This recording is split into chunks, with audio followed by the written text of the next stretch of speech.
नमस्कार, मैं हूं ममता चतुर्वेदी। उत्तराखंड में आजकल बहुत कुछ देखने को मिल रहा है। एक तरफ विधानसभा चुनाव नजदीक आ रहे हैं तो दूसरी ओर विधानसभा के मानसून सत्र के दौरान भारी हंगामे के भी आसार हैं। इन्हीं तमाम मुद्दों पर बातचीत करने के लिए आज हमारे साथ मौजूद हैं उत्तराखंड के मुख्यमंत्री पुष्कर सिंह धामी। जनतंत्र टीवी में आपका स्वागत है। जी धन्यवाद, नमस्कार।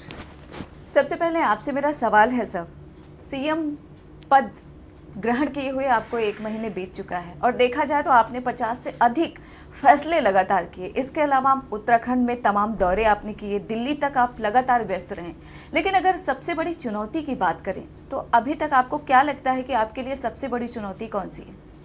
नहीं देखिए, काम बहुत करना है और वो जितना भी करा जाए कम है। जैसे आपने कहा कि हमने 50 से अधिक फैसले किए हैं। हम प्रत्येक दिन जो है कई फैसले आगे भी करने वाले हैं। हमारी जो योजना है उसमें यह है कि नो पेंडेंसी के आधार पर गवर्नमेंट को चलाएं और जिसका जो काम है वो काम वही करे। अगर पटवारी का काम है तो पटवारी करेगा, जिले के जो अधिकारियों का काम है वो जिले के अधिकारी करेंगे और शासन के लोगों का जो काम है वो शासन के लोग करेंगे। यानी कि जो जिस काम के लिए बना है उसको वो काम करना है। अगर उसने कहीं पर भी इसमें कोई अगर कमी करेगा, कहीं पर वो करेगा, तो हम उसके लिए उत्तरदायित्व फिक्स करेंगे। तो इसी आधार पर काम कर रहे हैं और जो पुरानी योजनाएं बहुत सारी देश के प्रधानमंत्री नरेंद्र मोदी जी के नेतृत्व में उत्तराखंड के अंदर चल रही हैं, उन योजनाओं को ठीक से पूरा करवाना, उन पर कहीं पर फॉरेस्ट की क्लियरेंस है तो उसको पूरा करना, जो काम पहले शिलान्यास हो चुके हैं उनका लोकार्पण करना, कुछ नई योजनाएं शुरू करना, नए प्रपोजल देना। और इसीलिए मैं लगातार दिल्ली भी प्रवास पर आ रहा हूं। कल मैं आया था, आज रात तक यहाँ रहूँगा, कल फिर से पुनः अपने क्षेत्र में जाऊँगा। सभी प्रकार की चुनौतियाँ हैं और चुनौतियों में ही जो है आदमी काम करता है। तो हम इसको चुनौती ही मानते हैं कि हमारे लिए चुनौती है कि हम जितना काम करें उतना कम है। 23 अगस्त से उत्तराखंड के विधानसभा मानसून सत्र की शुरुआत होने वाली है। देखा जाए तो आने वाले समय में विधानसभा चुनाव है। ऐसे में कांग्रेस सरकार को घेरने के लिए तमाम मुद्दे खड़े करने वाली है कि किस तरीके से उत्तराखंड सरकार को घेरा जाए। कांग्रेस के उन तमाम चीजों से निपटने के लिए उत्तराखंड सरकार क्या कर रही है? देखिए, कांग्रेस की जहाँ तक बात है, पूरे देश के अंदर कांग्रेस का जो हाल है सब जानते हैं, वो किस प्रकार का काम कर रही है। और उत्तराखंड के अंदर भी 2017 से पहले कांग्रेस की सरकार थी और जनता ने वो सरकार देखी है, इसीलिए इतना बड़ा मैंडेट दिया है। उनकी कार्यप्रणाली को, उनके काम करने के तरीके को सब जनता ने देखा है। उनके समय में केवल घोषणाएं होती थी, झूठी घोषणाएं, और अब धरातल पर काम हो रहा है। डबल इंजन की सरकार काम कर रही है, चाहे वो रेल का क्षेत्र हो, चाहे सड़कों का क्षेत्र हो, चाहे वो चिकित्सा स्वास्थ्य का क्षेत्र हो। हर क्षेत्र में हम बेहतर काम कर रहे हैं, अच्छा काम कर रहे हैं। और इसलिए कुछ लोगों का एजेंडा केवल उत्तराखंड के अंदर आकर चुनाव लड़ने का होता है। वो चुनाव के लिए सारी योजनाएं बनाते हैं, चुनाव के लिए घोषणाएं करते हैं, चुनाव के लिए भाषण देते हैं। हमारा ऐसा नहीं है, हम चुनाव की बात नहीं कर रहे हैं, हम अभी विकास की बात कर रहे हैं। चुनाव से पहले प्रधानमंत्री नरेंद्र मोदी नमो ऐप के जरिए ऐसा कहा जा रहा है कि इस बार टिकट के बंटवारे से पहले जनता से फीडबैक लेने वाले हैं। ये जो नई पद्धति की शुरुआत हो रही है, आपके लिहाज से कितना सही है और कितना बेहतर होगा? देखिए, नरेंद्र मोदी जी देश के प्रधानमंत्री जब से बने हैं, देश के अंदर एक नए युग की शुरुआत हुई है। चाहे वो कोई भी क्षेत्र हो, हर क्षेत्र में भूतो न भविष्यति जो अब हुआ है 2014 के बाद, उनके प्रधानमंत्री बनने के बाद, वो पहले कभी नहीं हुआ था, ना कभी आगे होगा। इसके अलावा अगर आपकी बात करें सर, तो तमाम तरीके की चुनौतियां हैं उत्तराखंड में। विधानसभा चुनाव की तैयारी को लेकर आप लोग क्या कुछ कर रहे हैं, क्योंकि ज्यादा वक्त नहीं है आप लोगों के पास? नहीं, देखिए, ऐसा है कि हमारे पास पहले से ही हमारी जो सरकार, देश के यशस्वी प्रधानमंत्री नरेंद्र मोदी जी के नेतृत्व में चल रही है, उन्होंने बहुत काम उत्तराखंड के लिए किए हैं। उनका एक विशेष जुड़ाव उत्तराखंड के साथ है, चाहे वो सैनिक हों, चाहे माताएं बहनें हों, चाहे वहाँ का नौजवान हो। वो हमेशा पहाड़ के पानी की, जवानी की जो बात उनके एक मैं कहूँ कि हमेशा उनके दिल में रहती है, दिमाग में रहती है, वो उत्तराखंड की जनता जानती है। और उत्तराखंड के अंदर भी जो सरकार पिछले हमारी 4.5 साल से चल रही है, वो सरकार ने भी बहुत सारे काम किए हैं और घोषणाएं कम की हैं, काम ज़्यादा किए हैं, बातें कम की हैं, काम ज़्यादा हुए हैं। उसी चीज़ को हम लोग चरितार्थ कर रहे हैं, आगे भी उसी को बढ़ाएंगे। और हमारा लक्ष्य है कि जो योजनाएं शुरू हुई हैं उन योजनाओं को पूरा करें, नौजवानों को अभी रोजगार नहीं मिला है जिनको, उनको रोजगार से जोड़ें। और एक सीमित मात्रा में सरकारी रोजगार हैं, लेकिन उसके अलावा स्वरोजगार के माध्यम से लाखों लोगों को जोड़ने का काम कर रहे हैं। अभी हमने आपदा के समय में बहुत परेशानी सरकार के समक्ष भी है, लेकिन उसके बावजूद भी हमने लगभग 200 करोड़ का एक ऐसा पैकेज, जो हमारी यात्रा सीजन चलता था वो यात्रा इस वर्ष नहीं चल पाई, पिछले साल भी नहीं चली थी, इस साल भी नहीं चली है, तो लोगों के साथ सरकार एक साझीदार के रूप में 1,65,000 लोगों को हमने ये पैकेज से लाभ पहुंचाने का, उनकी सहायता करने का अभी काम किया है, जो डीबीटी के माध्यम से सीधे उनके खातों में हम लोग उनको मदद करने वाले हैं। इसी प्रकार से स्वास्थ्य के क्षेत्र में जो लोग कोरोना वॉरियर्स के रूप में जिन्होंने काम किया है, वो भी लगभग हमारे जो है 3 लाख से अधिक लोग हैं, उनको भी हमने 205 करोड़ रुपए में, जिसमें हमारी आशा वर्कर, आशा हेल्थ वर्कर हैं, आशाएं हैं, हमारे टेक्नीशियन हैं, हमारे फार्मासिस्ट हैं, डॉक्टर हैं, उन सबको भी हमने जो है 205 करोड़ रुपए का एक पैकेज दिया है। इसी प्रकार से जो पेंडेमिक में हमारे युवा बेरोजगार भाई बहन हैं, वो इस साल बहुत सारी परीक्षाएं नहीं हो पाई, इसलिए हमने 1 साल समय सीमा बढ़ाई है। इसके साथ साथ लोक सेवा आयोग और सिविल सर्विसेज की जो तैयारी करते हैं, वो प्री एग्ज़ाम जो निकाल लेंगे, उसमें सीडीएस और एनडीए भी है, उनको हम तैयारी करने के लिए 50,000 रुपये की सहायता जो है सरकार की तरफ से करने वाले हैं। इसी तरह डॉक्टरों का भी हमने जो है स्टाइपेंड बढ़ाया है अभी, तो ये सारे काम हम लोग कर रहे हैं। अभी बहुत सारे, अभी वात्सल्य योजना, जो लोग इसमें पेंडेमिक में अनाथ हो गए हैं जो बच्चे, उनके 21 साल तक भरण पोषण के लिए हमने 3,000 रुपये की प्रत्येक माह व्यवस्था की है, उनके खाद्यान्न की व्यवस्था की है, उनकी पढ़ाई की व्यवस्था की है। आगे चलकर उनके लिए 5% क्षैतिज आरक्षण भी जो है हमने किया है, जिससे कि वो आने वाले समय में उनका जीवन की रफ्तार कहीं रुके नहीं, उनकी तरक्की, उनकी उन्नति उनकी कहीं बाधित न हो। इस हेतु सरकार उनके एक अभिभावक के रूप में काम करेगी। ऐसे ही हमने जो हमारी गरीब बहनें हैं, उनके बच्चा पैदा होने के बाद, 2 बच्चियां पैदा होने के बाद, उनके लिए महालक्ष्मी किट योजना प्रारंभ की है, और भी हम बहुत सारी योजनाएं अभी लॉन्च करने वाले हैं, नई योजनाएं ला रहे हैं। बीजेपी के राष्ट्रीय अध्यक्ष चुनाव की तैयारियों के मद्देनजर 20 और 21 अगस्त को हल्द्वानी और देहरादून के दौरे पर रहेंगे। इससे पहले संघ की तरफ से भी बैठक हुई। क्या आपको लगता है कि बीजेपी के सामने पहले के मुकाबले चुनौतियां ज्यादा हैं? नहीं, वो तो बीजेपी का देखिए नियमित रूप से काम चलता रहता है। हमारे यहाँ संगठन में लगातार बैठकें होती हैं, लगातार संवाद होता है, लगातार चर्चा होती है। जहाँ सरकार होती है तो वहाँ इस बात की चर्चा होती है कि आखिर जनता के लिए कौन सी जनउपयोगी और जो योजनाएं हैं उनको चलाना है, कहीं पर किसी प्रकार का कम्युनिकेशन गैप तो नहीं हो रहा है। आपस में सब लोग समन्वय करके आगे चलते हैं, और अंत सबका ध्येय एक ही है कि जनता की सेवा करनी है और अधिकतम जनता को लाभ पहुँचाना है। इसके अलावा अगर विधानसभा चुनाव की बात करें सर, तो इस बार असदुद्दीन ओवैसी भी 22 सीटों पर चुनाव लड़ने वाले हैं। आम आदमी पार्टी की भी एंट्री हो चुकी है, वो 300 यूनिट बिजली फ्री देने की बात कर रहे हैं। क्या आपको लगता है कि ये तमाम जो लोग उत्तराखंड में जा रहे हैं, इससे बीजेपी की राहें मुश्किल होंगी या आसान? देखिए, बीजेपी की राहें अपने राह पर चल रही हैं, अन्य लोग उसमें आ रहे हैं, वो केवल चुनाव के लिए आ रहे हैं। उनका एजेंडा केवल चुनाव है, और चुनाव के लिए वो झूठी सच्ची तमाम प्रकार की बातें कर रहे हैं। इसलिए उत्तराखंड की जनता सब जानती है। मैं ऐसा मानता हूँ कि भाव में भगवान होते हैं। हमारी भगवान हमारी जनता है, हमारे उत्तराखंड के लोग हैं। वो देख रहे हैं कि कौन कैसा काम कर रहा है, कौन क्या कर रहा है। इसके अलावा सर, अगर देवस्थानम बोर्ड की बात करें तो जो पुरोहित हैं, तीर्थ पुरोहित, वो 17 अगस्त के बाद पूरे प्रदेश में उग्र आंदोलन करने की बात कर रहे हैं। उनको जनप्रतिनिधियों का भी समर्थन लेने की बात कही जा रही है। इससे सरकार कैसे निपटेगी? देखिए, मैंने मुख्य सेवक के रूप में जब से काम करना प्रारंभ किया है, मैंने पहले दिन से कहा था कि देवस्थानम पर हम रास्ता निकालेंगे, और मैंने इसकी घोषणा की है कि देवस्थानम बोर्ड को अभी हम रोक रहे हैं, और रोकने के बाद हम इसके लिए एक उच्च स्तरीय एक जो है समिति, कमेटी बना रहे हैं, और वो कमेटी जल्दी ही अपना काम शुरू करने वाली है। और उसमें जो भी हक हकूकधारी हैं, हमारे पंडे हैं, रावल हैं, पुरोहित, तीर्थ पुरोहित हैं, जिन लोगों को भी लगता है कि वो पहले वाला जो बोर्ड बनाया है उसमें कहीं उनके हक,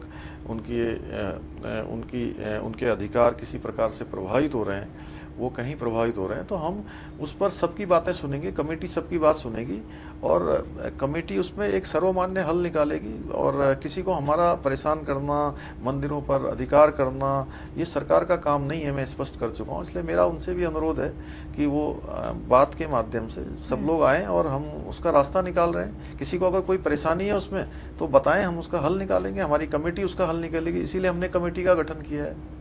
इसके अलावा चारधाम तीर्थ हकूकधारी जो महापंचायत के अध्यक्ष हैं कृष्णकांत कोटियाल, उन्होंने कहा कि जिस तरीके से देवस्थानम बोर्ड बनाया गया है, वैसे क्यों नहीं कोई बोर्ड बनाकर मस्जिद हो, चर्च हो, उसको भी उसके अंतर्गत लाएं, क्योंकि ये तो पुरोहितों के खिलाफ गलत हो रहा है। नहीं, मैंने पहले ही कहा कि हम इसके लिए उच्च स्तरीय समिति बना रहे हैं और उसको रोक रहे हैं। जिसको भी अगर कहीं पर कोई परेशानी है, अगर किसी प्रकार की कोई उसमें ऐसी बात हो गई है जो उनको लग रहा है कि उसमें कुछ गलत आ गया है, तो उसको हम ठीक करेंगे, इसीलिए कमेटी बना रहे हैं। इसके अलावा अगर उत्तराखंड में 585 मलिन बस्तियों की बात करें तो हमेशा से ही वो वोट बैंक की तरह देखे गए हैं, उनके लिए उत्तराखंड सरकार क्या कर रही है? नहीं, मलिन बस्तियों को सभी प्रकार की बुनियादी सुविधाएं मिले, उसके लिए हम काम कर रहे हैं। अभी परसों ही हमने मलिन बस्तियों में मैंने स्वयं जाकर, चूँकि वहाँ पर बहुत सारे लोग इस पेंडेमिक के दौरान उनके घरों में आज राशन की भी दिक्कत आ गई है, कई प्रकार की दिक्कत आ गई है। वैसे तो मैं देश के यशस्वी प्रधानमंत्री जी का बहुत धन्यवाद करना चाहता हूँ उन मलिन बस्तियों वालों की तरफ से, झुग्गी झोपड़ी वालों की तरफ से, उत्तराखंड वासियों की तरफ से, कि हर घर में जो है अन्न की व्यवस्था हो रही है।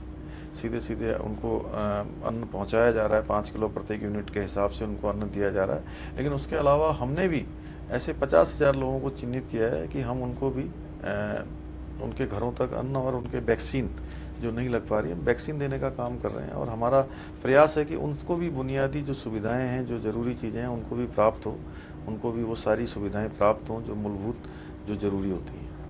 अभी संसद में ओबीसी आरक्षण संशोधन बिल पास हुआ। क्या आपको लगता है कि आने वाले समय में जिन राज्यों में विधानसभा चुनाव है, इसका बीजेपी को फायदा मिलेगा? देखिए, बीजेपी में हमेशा जो भी काम होते हैं, बीजेपी की सरकार जहाँ भी होती है, वो सरकार जो भी काम करती है वो जनता के हित को ध्यान में रखते हुए करती है। चुनाव का नफा नुकसान वो अपनी जगह पर अलग है। देखा जाए तो आज आपने कई मंत्रियों से मुलाकात की, नितिन गडकरी जी से मिले आप, गृह मंत्री अमित शाह से भी मुलाकात हुई, क्या बात हुई? नहीं, वो अलग अलग सड़क के मामले हैं। हमारे यहाँ पर ऑल वेदर रोडें चल रही हैं, इसके अलावा भारतमाला प्रोजेक्ट चल रहा है। अभी बहुत सारी नई स्वीकृतियाँ होनी हैं, उनके प्रपोजल आए हैं, कुछ के प्रपोजल आने हैं। मैं व्यक्तिगत रूप से मिलकर उनकी जो है कि उन पर तेज़ी आए और कहीं पर कोई कमी हो रही है, कहीं पर जल्दी यूटिलाइजेशन सर्टिफिकेट भेजने हैं तो वो हम जल्दी उसको भिजवाएं, जल्दी उन कामों को करें। इसी प्रकार से रेल के क्षेत्र में रेल का काम अभी होना है, कुछ टनकपुर से लेकर बागेश्वर की रेल लाइन बननी है, टनल बननी है, बहुत सारी हमारे यहाँ पर लखवाड़ बयासी का प्रोजेक्ट बनने हैं। ग्राम प्रहरी जो है हम रखने वाले हैं, हमने एक ग्राम प्रहरियों का प्रपोजल दिया है। जो सीमांत क्षेत्र हैं हमारे, उन क्षेत्रों में ग्राम प्रहरी बनाए जाएंगे तो पलायन रुकेगा, लोगों को, हमारे जो सीमा सुरक्षा बल है उनको भी उनकी सहायता मिलेगी। उन सब मुद्दों पर चर्चा की है। मैं जल जीवन मिशन की योजना चल रही है, उसके लिए भी मिला हूँ।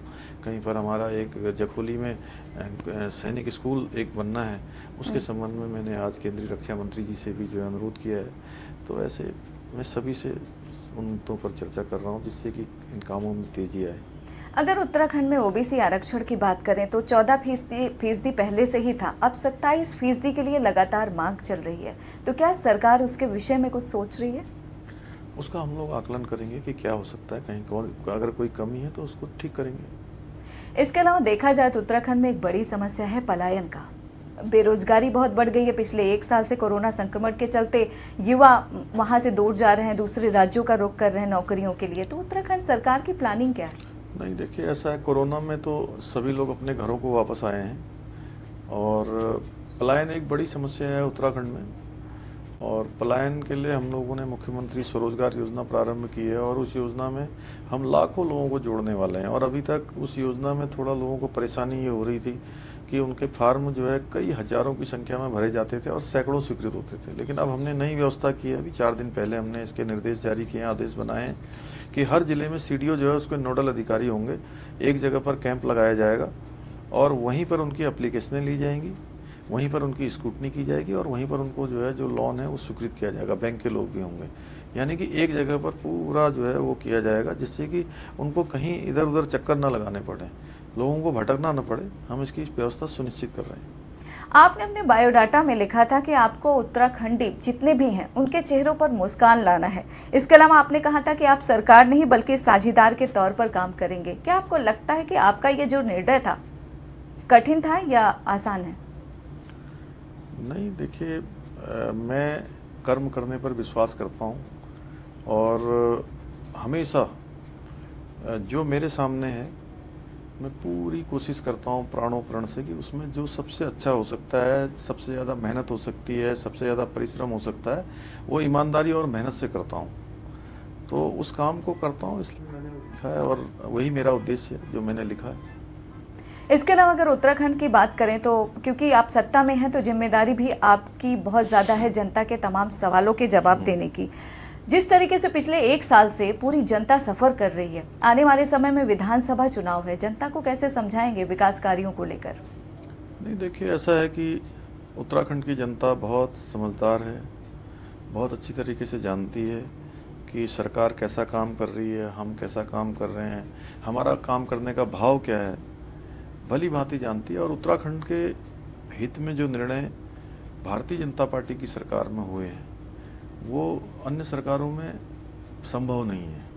पर भारतीय जनता पार्टी ने उत्तराखंड राज्य बनाया है, इसलिए उसको कैसे आगे बढ़ाना है, उत्तराखंड के अंदर कौन से काम करने हैं, उत्तराखंड के लिए कौन सी नीतियाँ ठीक है, वो भाजपा ही कर सकती है और हम लोग करेंगे, उसको आगे भी करेंगे। कांग्रेस के वरिष्ठ नेता हैं हरीश रावत, उन्होंने एक बयान दिया है, कहा कि भारतीय जनता पार्टी में उत्तराखंड में संघ ही सीएम बनाता है और संघ ही हटाता है।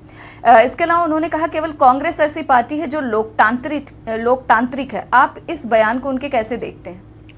देखिए, मैं उनके बारे में इतना ही कह सकता हूँ कि वो उनका घूम फिर के जो भी है वो एक सीएम पर उनकी सुई आकर अटक गई है। और पिछली बार जनता ने देखा है, उनके सीएम रहते ही चुनाव हुआ है, किस प्रकार के रिजल्ट आए हैं वो सबके सामने है। जिस तरीके से स्थितियां चल रही हैं, खासतौर पे अगर रोजगार की बात करें उत्तराखंड में कोरोना संक्रमण को लेकर, और स्थितियां काफ़ी विपरीत भी हैं, लोग बहुत ज़्यादा परेशान हैं, पलायन की बहुत ज़्यादा समस्या है, तो क्या कोई रोड मैप है खासतौर पे उत्तराखंड सरकार में? हाँ, हम स्वरोजगार से जोड़ेंगे लोगों को और वो लाखों की संख्या में जोड़ेंगे और रोजगार के माध्यम से, स्वरोजगार के माध्यम से रोजगार देने का काम करेंगे। कोरोना संक्रमण की अगर बात करें सर, तो जिस तरीके से आने वाले समय में विधानसभा चुनाव है और आम आदमी पार्टी भी उत्तराखंड के मैदान में, क्या बीजेपी के लिए चुनौती है? कोई चुनौती नहीं है, हमारे सामने चुनौती है उत्तराखंड का विकास करना, लोगों को अभी कोरोना से मुक्ति दिलाना। हम पूर्ण रूप से कोरोना की वैक्सीन सभी को लगाना चाहते हैं और उसके लिए हमने पूरी तैयारी कर दी है। हमने अस्पतालों में जो तीसरी लहर की आशंका व्यक्त की जा रही है उसके लिए हमने पूरी तरह से सारी तैयारियां कर ली हैं और कहीं पर कंसंट्रेटर, सीएससी, पीएचसी में कंसंट्रेटर, ऑक्सीजन सिलेंडर और आईसीयू बेड सारे के सारे बनाए हैं। छोटे बच्चों के लिए निकू और पीकू बेड बनाए हैं, सब व्यवस्था हम कर रहे हैं। विधानसभा चुनाव नजदीक है, ऐसे में आपको क्यों लगता है कि उत्तराखंड की जनता भारतीय जनता पार्टी पे भरोसा जताए? भारतीय जनता पार्टी की सरकार भी वो देख रहे हैं, हम लोगों का काम भी देख रहे हैं, हमारे लोगों का भाव भी देख रहे हैं, मोदी जी का काम भी उन्होंने देखा है, मोदी जी का जुड़ाव भी देखा है। इसलिए उत्तराखंड की जनता जानती है कि जो काम मैंने पहले ही कहा कि भाजपा जो कर सकती है ईमानदारी से और बिल्कुल पारदर्शिता से, वो दूसरी सरकारों में कभी संभव नहीं है। और इससे पहले की सरकार भी लोगों ने देखी है, कैसे घोषणाओं की सरकार थी, किस प्रकार से जो है छल फरेब की सरकार थी, वो सब उन्होंने देखा है, इसलिए ये सरकार भी देख रही है। कांग्रेस पार्टी ये लगातार आरोप लगा रही है कि उत्तराखंड की जो सरकार है वो जनता के से जो उन लोगों ने वायदे किए थे उस पर खरी नहीं उतरी है, इसमें कितनी सच्चाई है? नहीं, देखिए, ऐसा है कि उनके पास कहने के लिए कुछ नहीं है, वो केवल झूठ और मनगढ़ंत बातें कर रहे हैं। उत्तराखंड की जनता जानती है कि भारतीय जनता पार्टी धरातल पर काम करने वाली पार्टी है और सरकार भी उसी के आधार पर चलने वाली सरकार है, जो लोगों के साथ लगातार पारदर्शिता के आधार पर लगातार जो है जो बातें कर रहे हैं उससे ज़्यादा काम कर रहे हैं, वो सब जनता देख रही है। अब वो कौन सा एजेंडा है जिसको लेकर आप लोग विधानसभा चुनाव में जाएंगे? विकास का एजेंडा है। इसके अलावा देखा जाए तो जिस तरीके से आप लगातार दिल्ली दौरा कर रहे हैं, मंथन का सिलसिला जारी है। संघ भी मीटिंग कर चुका है। भारतीय जनता पार्टी के तमाम नेता भी उत्तराखंड जाते रहते हैं। आगे आप लोग ऐसी कौन सी रणनीति बना रहे हैं जिसके चलते आपको लगता है कि उत्तराखंड की जो जनता है वो पुनः एक बार भरोसा दिलाएगी? क्योंकि कांग्रेस की अगर बात करें तो उनका कहना है कि उत्तराखंड में महंगाई है, बेरोजगारी है, ये वो तमाम इश्यूज हैं जिसको लेकर जनता बेहद परेशान है। देखिए, कांग्रेस मुद्दा विहीन है। लगातार उनके पास किसी प्रकार का कोई मुद्दा नहीं है। उनके पास मनगढ़ंत चीज़ों के अलावा कोई काम नहीं है और हमारे काम को भी जनता देख रही है। मैंने पहले ही बताया कि उत्तराखंड की जनता सब समझती है। तो क्या आपको लगता है कि तमाम जो आरोप उत्तराखंड सरकार पर लग रहा है, खासतौर पे कांग्रेस पार्टी की तरफ से, वो असर नहीं दिखाएगा आने वाले समय में? कोई असर नहीं, कोई असर नहीं। जिस तरीके से समस्याएं बनी हुई हैं लगातार, अगर उत्तराखंड की बात करें तो क्या रोड मैप है जिसको लेकर आप जनता के बीच जाने वाले हैं? बहुत सारे रोड मैप हैं और बहुत सारे काम चल रहे हैं उत्तराखंड के अंदर, चाहे वो रोडों का काम हो, चाहे वो रेलवे का काम हो, चाहे प्रधानमंत्री आवास योजना हो, आयुष्मान योजना हो। उत्तराखंड के अंदर तमाम काम जो गरीबों के लिए चल रहे हैं, बहुत सारी योजनाएं मैं पहले ही आपको गिना चुका हूँ। आपके चैनल में बार बार एक ही बात आएगी तो अच्छा नहीं लगेगा। आखिरी सवाल, कोरोना संक्रमण के चलते लोगों में जिस तरीके से परेशानी है, जो समस्याएं हैं, चाहे बेरोजगारी हो, पलायन हो, आप क्या संदेश देना चाहेंगे उत्तराखंड की जनता को? नहीं, देखिए, हम ईमानदारी से काम कर रहे हैं, मेहनत से काम कर रहे हैं और कोरोना महामारी केवल उत्तराखंड के अंदर नहीं है, पूरी देश और दुनिया के अंदर है। इसलिए उत्तराखंड की जनता भली भांति जानती है। इसमें जो सबसे अच्छा काम उत्तराखंड की जनता के लिए हो सकता है, हम आगे करते रहेंगे उसको। आपने हमें समय दिया, उसके लिए आपका बहुत बहुत शुक्रिया। जी, धन्यवाद। तो आप सुन रहे थे उत्तराखंड के मुख्यमंत्री पुष्कर सिंह धामी को, जिन्होंने तमाम सवालों के जवाब बड़े ही बेबाकी के साथ दिया। फिलहाल आप हमें और हमारी टीम को दीजिए इजाजत और देखते रहिए जनतंत्र टीवी।